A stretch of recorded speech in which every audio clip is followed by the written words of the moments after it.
wondering if you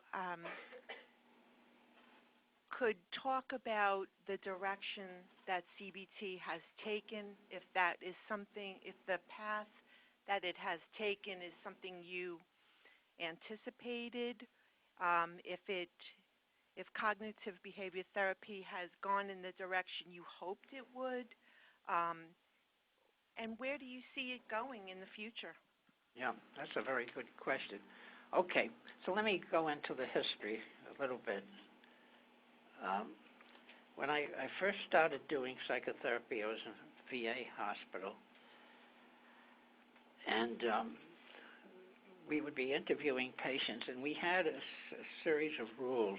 One was that we weren't supposed to say anything unless it was absolutely necessary. A second thing is you never answered a question. The third thing was if you responded to a question with another question. And so we got very good at never answering questions. We were being watched all the time. The rooms were rigged up for audio, so we were being periodically tuned into. And so I felt there must be a better way. And so I took a position in the Austin Riggs Center, and there I learned a lot about supportive therapy. And that was the first thing. And I then was analyzed, and after I was analyzed, I started doing research on psychoanalysis, and I did find that none of the hypotheses that I was testing actually worked out.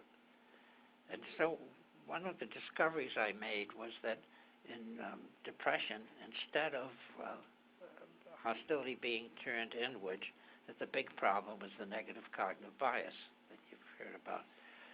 And in the meantime, I was seeing patients, and I sat them up, and the patients then would be coming out with these dysfunctional thoughts and so on. So at the very beginning, my main motive was to help the patients, but at the same time to try to get a better theoretical understanding of depression, since analysis was not offering that. No idea of starting a new school or starting a new therapy. What I wanted to do was to help my patients as best as I could and do some interesting research.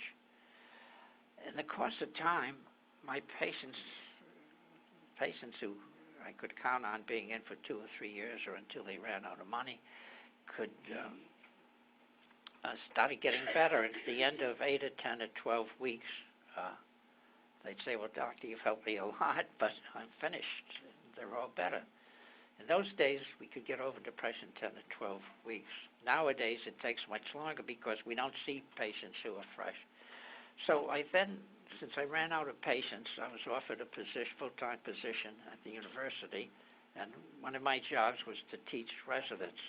So we arranged a whole series of therapeutic programs for them, but one of the things I started doing was I was teaching them the kind of therapy I was doing. And by that time, I had already decided that I had to distinguish the kind of therapy I was doing from the way other people in the department were doing things. So I just tagged the name cognitive therapy onto it. And I was content then to do my job teaching the residents cognitive therapy, and that was it. And then one of my residents, by the name of John Rush, said, you know, you've got a good therapy here, but it's never going to have wings or legs unless you do some research. So I said, I'm not going to get involved in a clinical trial, but he said, okay, you train the residents and I'll do the clinical trial. And so that actually launched this research study that we did, then actually launched cognitive therapy as a type of therapy that people elsewhere could be using. So I had no master plan to be able to do things like what we're doing today. That was not part of the plan. But originally, when I was working with the patients, I noticed that they had these cognitive distortions that we've heard about. And so I would work away on the cognitive distortions. And then I realized that they had these negative beliefs, which had a lot to do with the cognitive distortion. So that got added on. And in the course of time, cognitive therapy started to grow. I learned quite a bit from Albert Ellis, who's working in New York. And things got added on by myself and also by other people, so that almost every 5 years, cognitive therapy has added on new things. Much of the, so just in terms of the basic cognitive therapy, the whole corpus of cognitive therapy has expanded, with attention being paid to other things that I had never even thought about, which has to do with things like where the attention is deployed and so on and so forth. And so eventually I got to the point where I said, well, we have to have a new cognitive model. The old ABC model that had been talked about by Ellis has to be replaced. And so as of today, we have a new cognitive model which I believe encompasses all of psychopathology.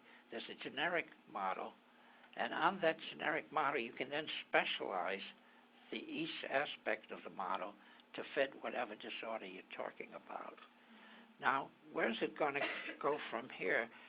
I think as more additional research is done, the infrastructure of cognitive therapy is also expanding in width and also in depth. And so what I was talking about today about the biological aspects is going to add to our whole cognitive model.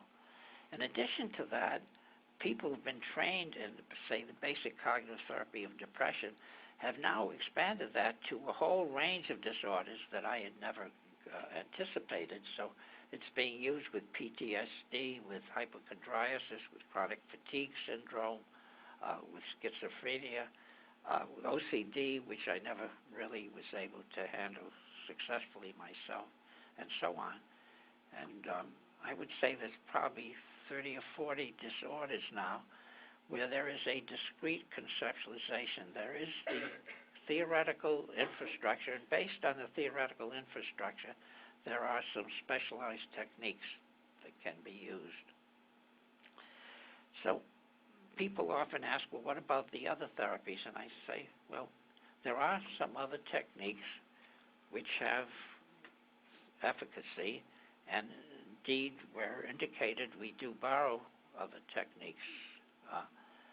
But I do think that the long-term effects of any therapy are going to be based on a basic restructuring of the brain or the mind. There has to be a restructuring of the brain. There has to be some real new learning. New learning has to take place, and the old learning that has led to the disorder has to be modified or possibly reversed, and the person has to learn certain skills. And I think the research is bearing that out now, that the long-term results of cognitive therapy are strong, and certainly stronger than medication, because the people actually learn a lot more. Whereas in the medication groups, the relapse rate is much higher, the suicide rate is much higher. It's much higher than people, I maybe shouldn't be saying this, but people, compared to the placebo-controlled patients, people who receive antidepressant medication have a much higher suicide rate. Now, that's also true, they even have a better non-suicide rate than placebo-controlled patients. So cognitive therapy has a long-term effect as it is now, and it'll probably be even better as time goes on. But the momentum is there, and I see it going on whether I have anything to do with it or not. There are so many people who are working on the basic science and also working on the applied science.